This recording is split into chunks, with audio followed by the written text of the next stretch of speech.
Who is going to get sacked by Christmas? But where's the Liverpool supporters? Where are you guys? Huh? Julle is kaksteek gefriet.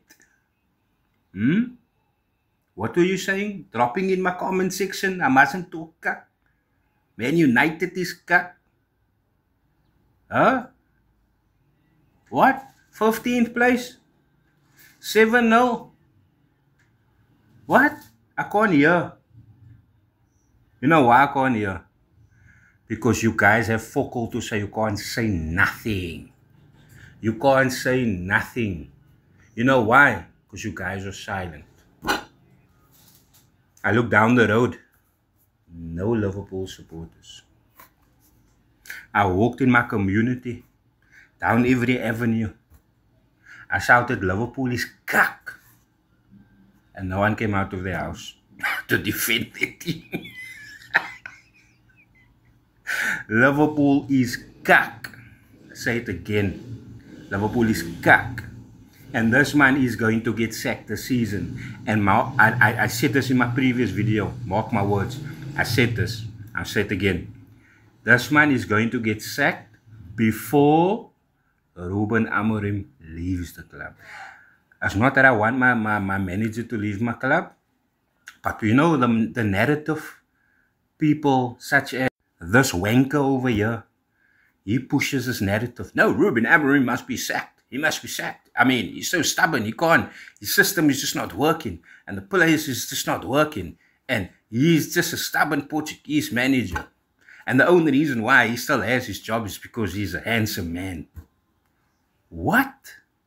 Don't talk kak. You're talking kak. You know why he still has his job and why he still, and he will always have his job, is because of that. This is why he will have his job. And this is why he will carry on being the Man United manager. Because we have a manager. We're not just signing players for the future. We have a manager for the future. Yes, sir.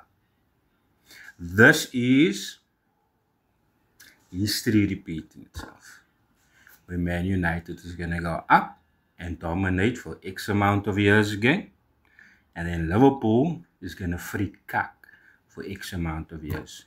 And say what you want to say. It is what it is. Accept it. Your team is kak. Period.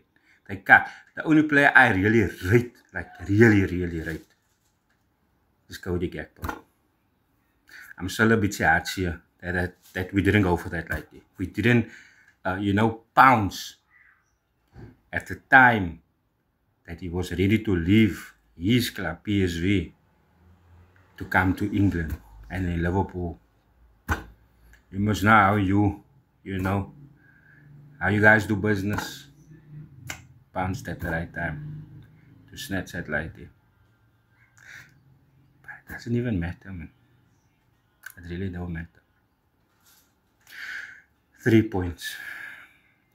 2 points behind you now. 2 points. Now me, I'm a Man United supporter.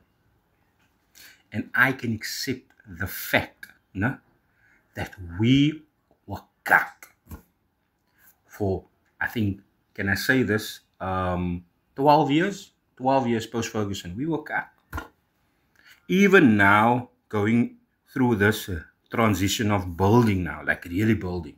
Not Erik ten Hag building, not Solskjaer building, or whoever else the manager was before.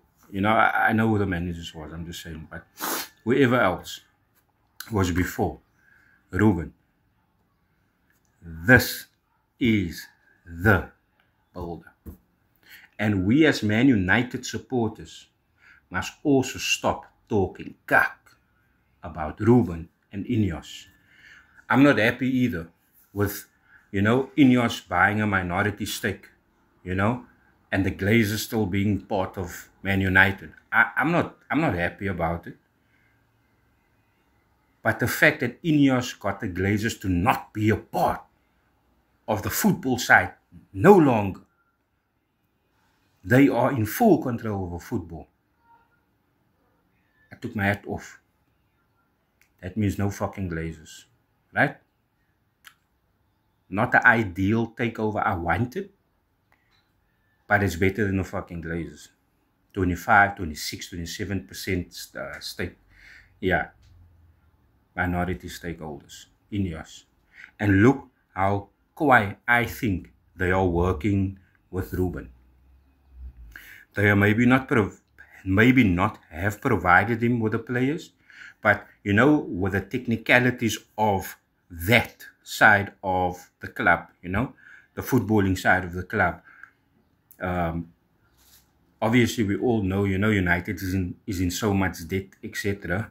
But knowing that we are so deep in debt because of the Glazers, knowing that we really don't even have money, the fact that they still made a plan to bring in players, you know, buying a whole new front three, quality front three, and a fucking gem of a goalkeeper.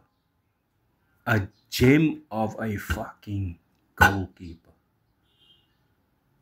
Yo. And you know what? Now the fans is going kak mad. Oh, new Schmeichel. No, he's not the new Schmeichel. He's fucking nowhere close to the new Schmeichel.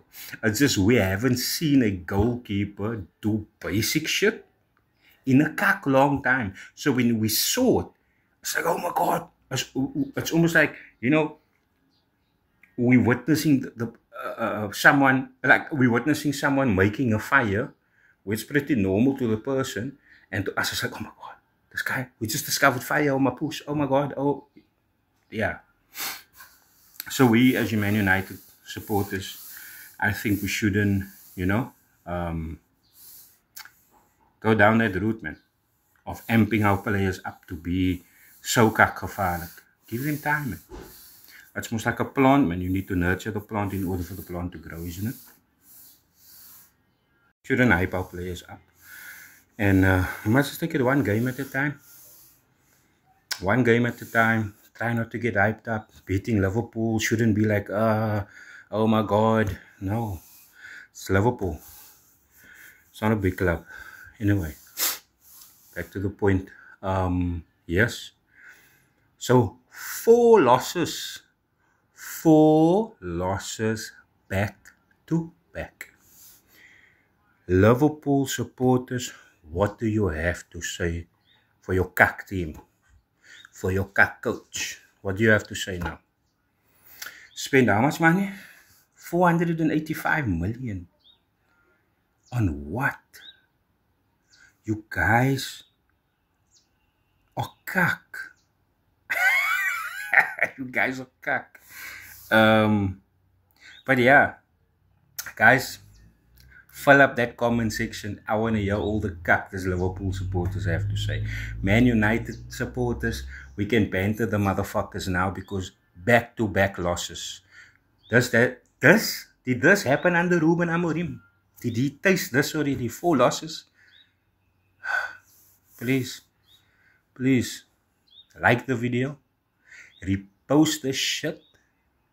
Let us fucking banter these niggas and let it reach every Man United supporter, every Liverpool supporter, because I want them to hear what I have to say. Your team is kak. Your team is kak, and you are kak, you will always be kak.